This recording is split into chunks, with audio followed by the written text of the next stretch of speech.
When my father turned 50, he got a pet he had always dreamed of, a beautiful African grey parrot. He named him Toby. My dad had loved parrots his entire life, so I was thrilled to see him finally have one, especially after retiring. Toby wasn't just any bird. My dad spent hours teaching him words like hello, what's up, food, and thank you. It amazed me how Toby could understand the meaning behind those words. My dad and Toby became inseparable, almost like best friends. When my dad passed away at 70, my siblings and I had to decide what to do with Toby. They didn't want the responsibility, but I couldn't give him away. Toby was my last connection to my dad. Living with Toby became part of my daily routine. I placed his cage in the den, the lowest level of my house, where he would often chatter during the day. Toby was a noisy bird, especially early in the morning, but by nightfall he'd quiet down. I didn't mind the noise, though it was comforting. I'd sit in the den watching TV, keeping him company, and around 10 p.m. I'd head to my room, allowing him to rest. Taking care of Toby felt like a way to honor my dad's memory. I had become so familiar with his little quirks, from his vocal patterns to his silent moments, and I always knew when something was off. One December night, around 11 p.m., something strange happened. Toby, usually quiet by that time, began making loud squawking noises. It was unlike him. I sleep with my door open, always wanting to hear anything happening around the house. But hearing Toby act so disturbed so late at night made me uneasy. I went down to check on him, and he was wide awake, moving his head and body like he was dancing, repeating words like hello and what's up. I tried to feed him, but he refused. Something was definitely bothering him, and it made me nervous. I couldn't shake the feeling something was wrong. As Toby continued making noise, I noticed a strange sound coming from the pantry. My heart raced as I walked over to the door. The glass panel allowed me to see a shadow inside. I flipped the light on, and there, standing in the pantry, was a man. Panic set in, but I didn't hesitate. I threw open the door, yelling, and grabbed him by the arm, slamming him to the floor. He fought back, but I was stronger.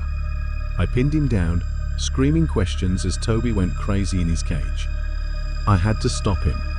The police arrived soon after I called 911. The man was arrested, but he had nothing on him, no ID, no money, nothing. He was homeless. I was left feeling shaken but thankful. Without Toby's warning, who knows what would have happened? I like to think my dad's spirit was watching over me through Toby.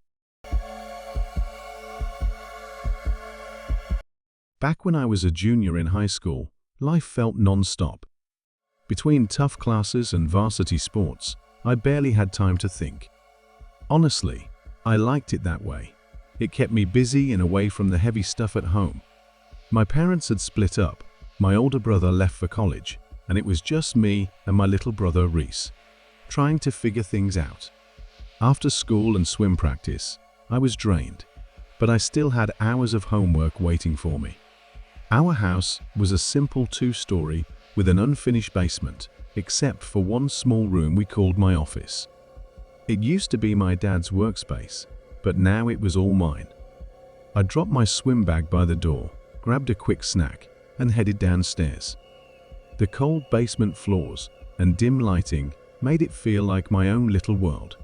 I sat at the computer, trying to type out an essay about something I didn't really care about, when I heard my little brother, Reese, call out, "Jay, come up." Without thinking, I shouted back, "Reese, I'm working. What do you need?" Then it hit me, he wasn't supposed to be home. I froze, waiting for a reply, but none came. Shrugging it off, I started typing again, only to hear his voice a second time, louder and more insistent. Jay, come up." My stomach twisted. The house was empty. Or at least, it was supposed to be. I pushed back from my desk, my heart beating a little faster. "Reese, what's going on?" I called out again, The silence was deafening. No footsteps, no answer, nothing. Slowly, I made my way upstairs, my mind racing. Maybe he forgot something and came home early? But there were no shoes by the door, no backpack in sight. My dad's car wasn't even in the driveway. I stood in the middle of the living room, feeling like I was losing it. That's when I heard it again, Jay. Jay, come up. This time, the voice was calm, almost too calm, coming from upstairs. I couldn't understand how this was possible. My chest tightened as I stood frozen, staring at the dark staircase leading to the second floor. I hesitated, but forced myself to move toward the stairs. My legs felt heavy as I climbed, each step echoing in the silence. Reese? I called again, my voice shaky now. Nothing. I reached the top and stared into the darkness of the second floor. My palms were sweating, and my heart pounded like a drum. Just as I was about to take another step, I heard the garage door open, the loud hum cutting through the tension. I froze and ran to the window. My dad's car pulled in, and Reese jumped out. I stumbled back, my mind spinning. I collapsed on the floor, my heart still racing. I felt a wave of relief wash over me, but it was mixed with confusion. What had just happened? My dad and Reese were back, safe and sound. I couldn't stop the tears, overwhelmed by everything I had just felt.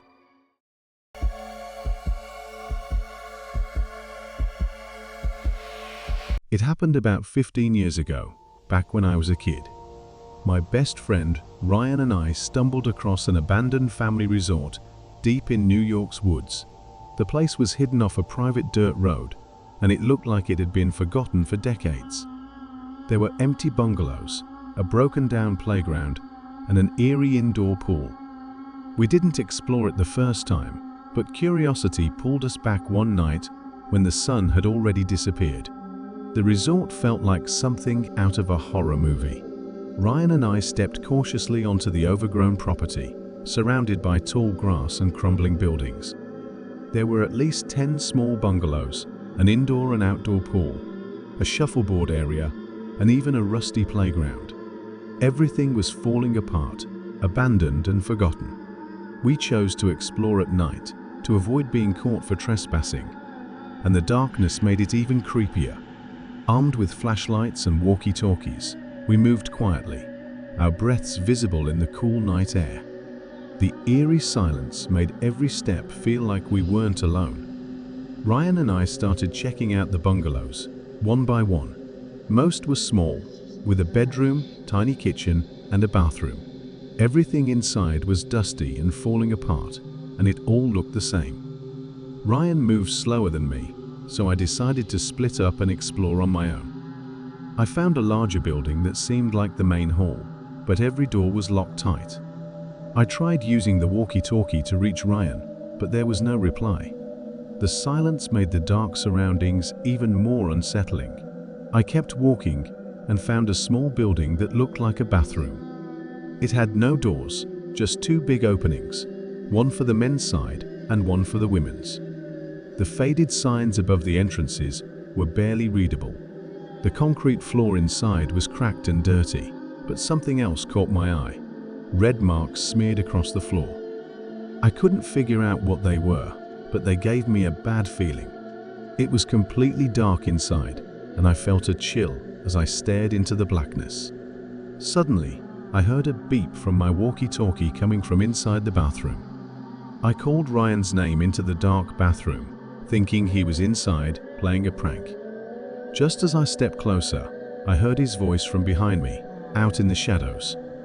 "Don't go in there," he yelled. I froze. My heart was racing as I turned to see his flashlight bobbing closer. If Ryan wasn't inside, then who or what was? The beep from my walkie-talkie echoed again from the darkness. Ryan ran up to me, out of breath, his face pale. "I heard something weird inside one of the bungalows," he said. I turned around, and there was this old woman charging at me. I dropped my walkie-talkie and flashlight and ran as fast as I could. I hid in the dark, hoping she wouldn't find me. He paused, looking scared. I saw your flashlight near the bathrooms. That's when I came to find you. We didn't waste another second. We both ran back down the path, not stopping until we were safely back on Route 209, gasping for air. We never figured out what really happened that night. Maybe it was just some drug addict hiding out, or maybe something worse. The red marks in the bathroom still haunt me. The scariest part, not knowing what we really saw and why that woman was there.